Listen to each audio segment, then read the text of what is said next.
नमस्कार दोस्तों, crazy explainer channel में आपका फिर से स्वागत है। और अगर आपने पिछला एपिसोड नहीं देखा है तो पहले देख लीजिए, लिंक में डिस्क्रिप्शन में दूंगी। तो बिना ज्यादा समय बर्बाद किए चलिए शुरू करते हैं आज की एक्सप्लेनेशन वीडियो। कभी इस कहावत के बारे में सुना है, गेंदों से जीवन पकड़ो और यह आपको अपने हाथों से पकड़ लेगा? शायद नहीं, क्योंकि हमने इसे अभी बनाया है। लेकिन ये संक्षेप में बताने का एक अच्छा तरीका है कि युगाजो नाना कैसे रहते हैं। कुछ भी उसके बच्चों को रोमांचकारी रोमांच की तरह नहीं ले जाता है।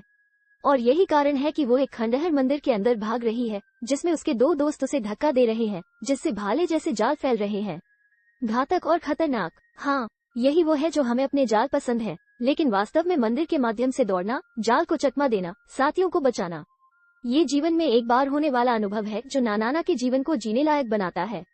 समाज बहुत नीरस हो सकता है, और इन दिनों कई बच्चों को पता नहीं है कि आपकी नसों में एड्रेनालाइन दौड़ना कितना भयानक लगता है।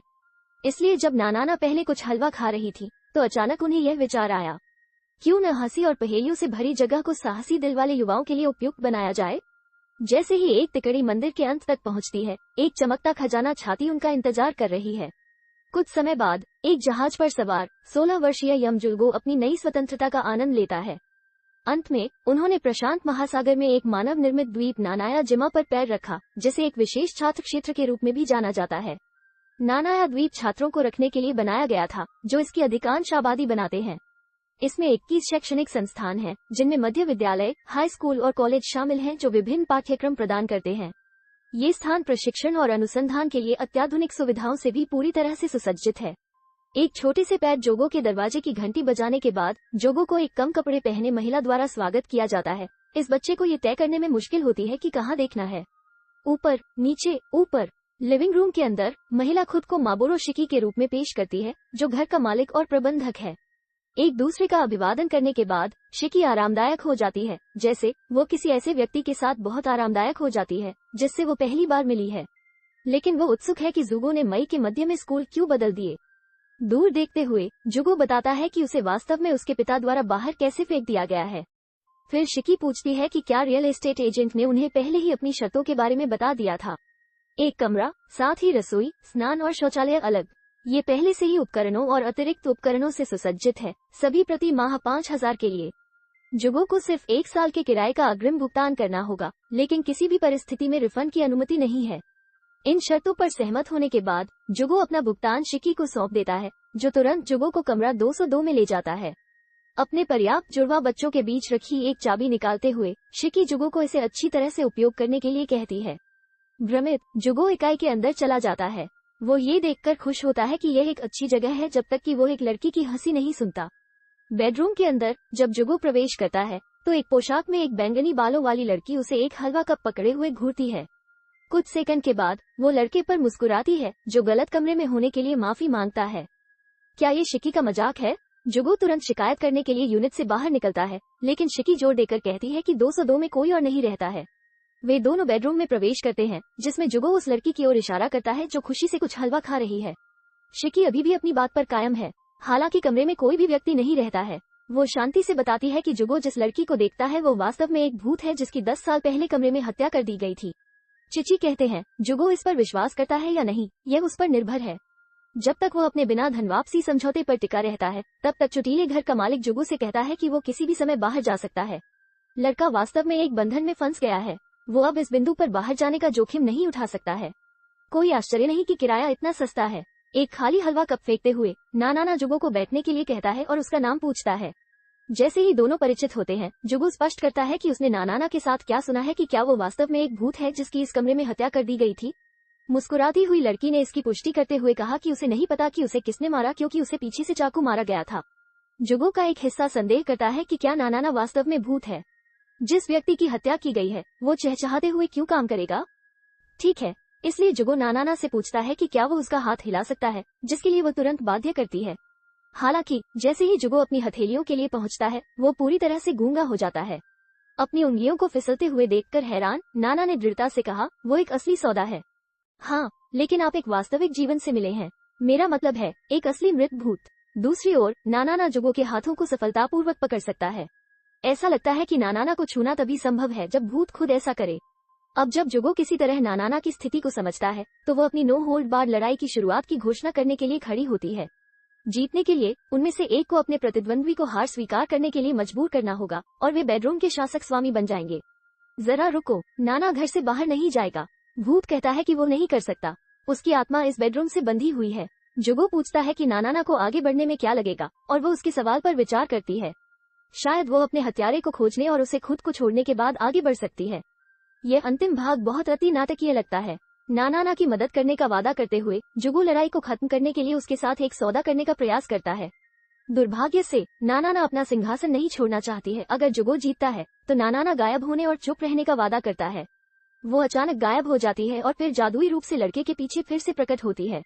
जुगो वास्तव में इस पूरे सेटअप के साथ जो कल्पना करता है वो एक प्यारा कबूतर सहवास है।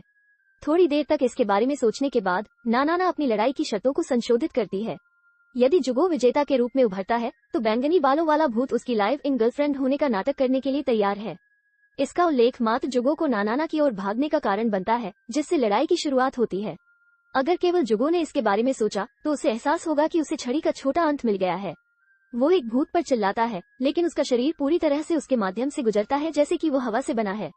अब हमला करने की बारी नाना की है और वो जल्दी से एक राउंड हाउस किक और जुगो को उजागर करने की कोशिश करती है। हालांकि वो उसके झटके को रोकने में कामयाब रहता है। नाना तब अदृश्य हो जाता है, तुरंत अनजान लड़के के बाएं हाथ को पकड़ लेता है। उसकी इस हरकत से दोनों फर्श पर उतर जाते हैं। जुगो नाना के शरीर के नीचे फंस गया है, उसकी बाह नाना के पैरों के बीच पकड़ी हुई है। जुगो को पता चलता है कि वो वास्तव में एक फायदे में है। उसका हाथ परमेश्वर के क्षेत्र में है, हालांकि वो सोचता है कि वो इस स्थिति में महसूस नहीं कर सकता है। ओह डिजेनेरासी, जुगो बुरी तरह हंसता है, ये घोषणा करते हुए कि वो आसानी से केवल भूत के पास नहीं जाएगा। लड़के को इस बात की भी परवाह नहीं है कि उसका कंधा अस्त व्यस्त हो जाता है या नहीं। वो अपनी बाह को मोड़ने के लिए पर्याप्त ताकत जुटाता है ताकि उसकी उंगलियां नाना कोमलता पर उतर सके और बिंगो उसका नामो है। स्कूल के पहले दिन जुगो के प्रोफेसर युमेजी यूरिका को लड़के को स्कूल के आसपास दिखाने के लिए कहते हैं। बाद में हॉलवे के माध्यम से चलते हुए यूरेका जुगो से उसके टूटे हुए हाथ के बारे में पूछता है। यह वो कीमत है जो मैंने परमेश्वर के क्षेत्र को छूने के लिए चुकाई है, लड़का जवाब देता है। घर पर एक आरामदायक जुगो को नानाना से कान मिल रहा है। वो अपने फ्रिज में रखने की कमी के बारे में शिकायत कर रहा है। हालांकि जुगो कल कुछ खरीदने का वादा करता है, नानाना चीखती है कि वो अभी कुछ चाहती है। जुगो के लिए दिन सांसारिक रूप से बीत जाते हैं, सिवाय इस तथ्य के कि वो नींद की आवश्यकता के बिना नाना की भूतिया जीवन शैली से लगातार परेशान रहता है। नानाना मीठे इंटरनेट जनकी जीवन जी रहा है। एक दिन नानाना ने अपने रूममेट को तुरंत रामायण होते हुए देखा। फिर एक असंतुष्ट जुगो उसे बताता है कि वो इसकी मदद नहीं कर सकता। आखिरकार उसे हलवा प्रदान करना होगा। अपने चॉपस्टिक्स को पटकते हुए लड़का टॉयलेट की ओर जाता है। अंदर जुगो अपनी क्षणिक शांति का इतना आनंद लेता है कि वो समय को नोटिस नहीं करता है। इससे पहले कि वो जा सके वो एक बीपिंग ध्वनि सुनता है। शौचालय के पीछे से एक डिब्बे को अनलॉक किया गया है, जिसमें एक नोटबुक का खुलासा हुआ है, जिसका शीर्षक है नानाना का मैनुअल, जिसे एक निश्चित कोंजो कसुमी द्वारा लिखा गया है। उत्सुक जुगो नोटबुक के माध्यम से फ्लिप करने के लिए बैठता है और नानाना के बारे में जानकारी का खुलासा करता है। वो उसकी कमजोरियों और निश्चित रूप से उसके पसंदीदा भोजन के बारे में पता लगाता है। जाहिर है नानाना केवल हलवा खा सकते हैं। वो विशेष रूप से अपने पसंदीदा रंडोया लाइट पुडिंग, मिनवा हनी आइस्ड पुडिंग और हॉट स्प्रिंग्स मोटी पुडिंग का आनंद लेती है। नानाना के संग्रह का एक हिस्सा भी है जिसे किसुमी विस्तार से नहीं समझाता है, लेकिन अगर पाठक अधिक जानने में रुचि रखता है तो वे थर्ड हाई स्कूल के एडवेंचर क्लब द्वारा रुक सकते हैं। यहाँ तक कि अगर पाठक नहीं जाता है तो क्लब के सदस्य संभवतः किसी बिंदु पर कमरा 202 के किराएदार से संपर्क करेंगे। एक विशेष प्रविष्टि ने जुगो की दिलचस्पी को बढ़ा दिया होगा, क्योंकि वो मुस्कुराता है, फुसफुसाता है, ये समझ में आता है। जब वो बाहर आता है तो जुगो नानाना को चारों ओर घूमते हुए देखता है और पूछता है कि क्या वो एक गेम खेलना चाहती है। चूंकि उसका बायां हाथ अभी भी ठीक हो रहा है, इसलिए वो इसके बजाय एक कार्ड गेम का प्रस्ताव देता है। हालांकि नानाना को अपने प्रस्ताव में कोई दिलचस्पी नहीं है, इसलिए जुगो का कहना है कि वो बस अपने रामेन खाने के लिए वापस जाएगा, केवल ये पता लगाने के लिए कि यह चला गया है। सोगी उसे इसे कठिन बनाना होगा। कठोर समय, कठोर उपाय। नानाना के साथ एक मुस्कान साझा करने के बाद जुगो आखिरकार अपनी रहने की स्थिति में कुछ सुधार देखता है। अगले दिन जुगो नानाना के बारे में अधिक शोध करने के लिए पुस्तकालय में जाता है। वो सीखता है कि वो ग्रेड 7 का प्रमुख था, वो समूह जिसने नानाया द्वीप परियोजना का प्रस्ताव दिया था। जुगो को ये भी पता चलता है कि शिकी उस समूह का हिस्सा है। कौन विश्वास करेगा कि वो द्वीप पर चौथे सबसे महत्वपूर्ण व्यक्ति के बारे में है। जुगो स्कूल के बाद नानाना के मामले की गहराई से जांच करने के लिए शिकी से संपर्क करता है। इससे पहले शिकी पूछती है कि क्या लड़के को यह अजीब नहीं लगा कि सिर्फ 7 साधारण छात्रों ने नानी द्वीप बनाया जो अब है। तकनीकी रूप से ग्रेड 7 योजना एकदम सही थी। उनके पास इसे शुरू करने के लिए वित्तीय संसाधनों की कमी थी। नानाना वो था जिसने अपने सपने को वास्तविकता बनाने का एक तरीका खोजा। एक स्क्रैपबुक पकड़ते हुए शिकी बताती है कि कैसे नानाना को सोने और चांदी में धन मिला, और भाग्य से शिकी का अर्थ है अज्ञात मूल के खजाने। एक बार जब नानाना ने धन हासिल कर लिया तो उसने अधिक खजाने की तलाश में दुनिया भर की यात्रा की। शिकी ने जुगो को अपनी और नाना की एक तस्वीर दिखाई जिसमें वो खजाने का शिकार कर रहे थे। जुगो पूछता है कि क्या उन्होंने नाना को आगे बढ़ने में मदद करने पर विचार किया है, और शिकी जवाब देती है कि उन्होंने एक बार एक ओझा को काम पर रखा था। लेकिन लड़के का मतलब यह नहीं है। क्या उन्होंने उसके हत्यारे की तलाश करने की कोशिश की? नाना द्वीप के नेता थे, नाम और वास्तव में दोनों में। बेशक जब वो मारा गया था तो हर कोई बेहद चिंतित था। वे अपराधी को पकड़ने के लिए नरक और वापस चले गए, लेकिन उनके प्रयास निष्फल रहे। उस स्थिति में शिकी अभी भी कमरा 202 किराए पर क्यों ले रहा है? शुरुआत के लिए वो सिर्फ भूत के कारण कुछ कचिंग खोना नहीं चाहती है, लेकिन इसके अलावा यह इसलिए है ताकि कोई नानाना कंपनी रख सके। जाने से पहले जुगो नाना के संग्रह के बारे में पूछता है। लड़का उत्सुकता से शिकी के स्पष्टीकरण को सुनता है। ये भूत का भाग्य है जिसे नानाना के दफन खजाने के रूप में भी जाना जाता है। कुल मिलाकर ये सैकड़ों अरबों या यहाँ तक कि खरबों येन के लायक कहा जाता है। इसके धन के बीच अद्वितीय शक्तियों वाले लोगों को नानाना के संग्रह के रूप में जाना जाता है। जुगो की शिकी कहानी थोड़ी अजीब लगती है, लेकिन वो जोर देकर कहती है कि यह सच है। नाना के निधन पर उनके स्थान अज्ञात थे, लेकिन पिछले 10 वर्षों में द्वीप पर कुछ की खोज की गई है। उस रात मास्क पहने एक काले बालों वाली महिला खुद को एक इमारत के ऊपर से लॉन्च करती है। उसका पैराशूट उसके शरीर से अलग हो जाता है, उसके साथ एक छोटा सा बॉक्स होता है और वो एक अतिरिक्त का उपयोग करके बच जाती है। पुलिस अपराध स्थल से पहले इकट्ठा हुई है, रिपोर्ट कर रही है कि सबूत बताते हैं कि प्रेत चोर मत्सुदी घटना के लिए जिम्मेदार हैं। इस बीच जुगो सभी घर पहुंच गया। नानाना के हलवा स्टॉक को फिर से भरने के बाद बैंगनी बालों वाला भूत खुशी से बिना चम्मच के तुरंत एक कप मिठाई खा जाता है। उस मामले के लिए हलवा के अलावा जुगो नानाना को एक ब्लैक बॉक्स देता है जो संभवतः आकाश से गिर गया था। इसे खोलते हुए नाना ने कहा कि उसे नीले गहने कैसे याद हैं। इसे लाइट अप लाई डिटेक्टर या यूगुथोस की आंख कहा जाता है। नानाना लड़के को सिखाता है कि मणि का उपयोग कैसे करें, उसे अपनी आंखों के सामने पकड़ने के लिए कहें। जबकि जुगो पारभासी पत्थर के माध्यम से देखता है, वो गर्व से दावा करती है कि वो हलवा से नफरत करती है। जाहिर है कि यह एक बड़ा झूठ है। अचानक जुगो को वापस ले जाते हुए उससे एक काली आभा निकलती है। जाहिर है बादलों का प्रभाव दिखाई देता है। अगर कोई सच नहीं बोल रहा है।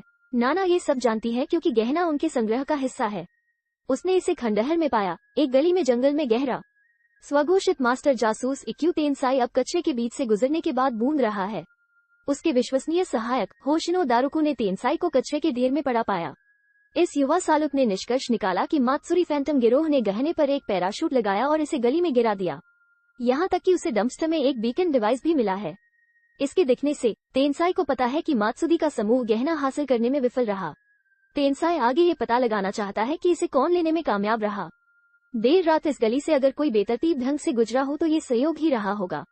जासूस के दिमाग में केवल एक ही जवाब है कि सुविधा स्टोर से दोस्त। सेंड्रोकुगो की त्वरित यात्रा के बाद जोड़ी रूम 202 के सामने समाप्त होती है। जैसे ही जुगो दरवाजे का जवाब देता है, वो दारुकू को नौकरानी की पोशाक में देखकर हैरान हो जाता है। वो अपनी उत्तेजना को छिपाने की जहमत भी नहीं उठाता है। लड़की से पूछता है कि वो उसके लिए क्या कर सकता है। तो आप वास्तव में नौकरानी हैं। तेनसाई ने हाल ही में डंपस्टर गोता लगाने के बाद भी बदबू आती है। तेनसाई को स्पष्ट रूप से स्नान की आवश्यकता है और वो घोषणा करती है कि वो चोर होने का आरोप लगाने से पहले जुगो के कमरे में एक ले जाएगी। आगे की हलचल के बिना जासूस अंदर घुस जाता है और कपड़े उतारना शुरू कर देता है। जुगो आखिरकार होश में आता है। वो इनमें से किसी को नहीं जानता, फिर भी यहाँ वे उसके घर में है। एक नौकरानी के रूप में कपड़े पहने हुए है और एक उसके अज्ञात कपड़ों में है। एक संक्षिप्त परिचय के बाद समूह जुगो के कमरे में इकट्ठा होता है, जिसमें तेनसाई आखिरकार साफ हो जाता है।